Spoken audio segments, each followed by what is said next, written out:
bakit Advice? Bakit nga ba? Hindi, sa totoo lang kasi hindi ko naman talaga first choice yung NYSI eh.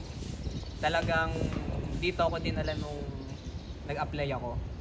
Pero nung una, nagdadalawang isip pa ako kasi hindi ko naman gusto to eh.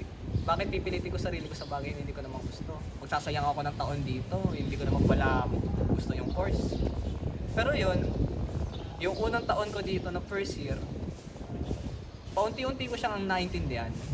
Tapos sa sarili ko naramdaman ko, ay, oo nga no, masaya siya. Hindi lang siya yung naiisip ko na tanim-tanim lang ng ganyan, ganto-ganto lang gagawin, mag-aaral lang kayo ng dahon.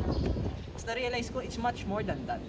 May mga fieldworks, may mga laboratory, hindi lang kayo sa classroom eh. Kasi yun ang pinaka-ayoko bilang estudyante. Yung naiipit lang ako sa isang lugar, tapos napipilitan ako mag-aral. Gusto ko yung natututo ko, yung mismong nakikita ko, yung mismong na-experience ko.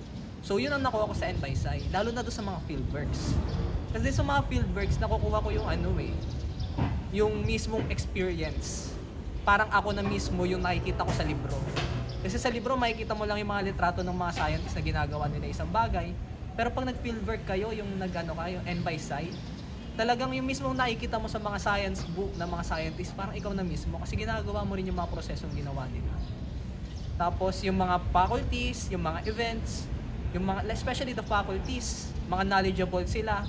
Kahit minsan, mahirap, minsan may strictong prof, pero alam mo yung gusto nila kasi ikaw matuto, kaya nila ginagawa yun. So at the same time, yung mga events, talagang hindi lang siya puro aral, puro ganto, puro kabasa ng notes, puro review. Hindi, nag-enjoy din ako doon sa events kasi katulad ng ibang events natin sa mga GA, yung kapitbahay, napanood tayo ng mga concert, and then meron tayong mga fieldwork na pumupunta tayo sa malayo na at the same time, nakapag-aral tayo, tapos nag-enjoy tayo, lalo na kung mahilig tayo sa mga sightseeing. Wait lang, mag-stop muna ako. Kakat ko na lang. Ganun, tapos ano pa ba? Pero kaya naman nating yan, no? Kaya ko. Pipiliin ko nga eh. Pipiliin ko lang kung ano yung mga Bali, ang mangyayari dyan parang mag-aano siya. Anong tawag doon? Yung alam mo yung parang Punta. may papatungan ko ng video yung tsaka wait lang, stop ko na. Okay.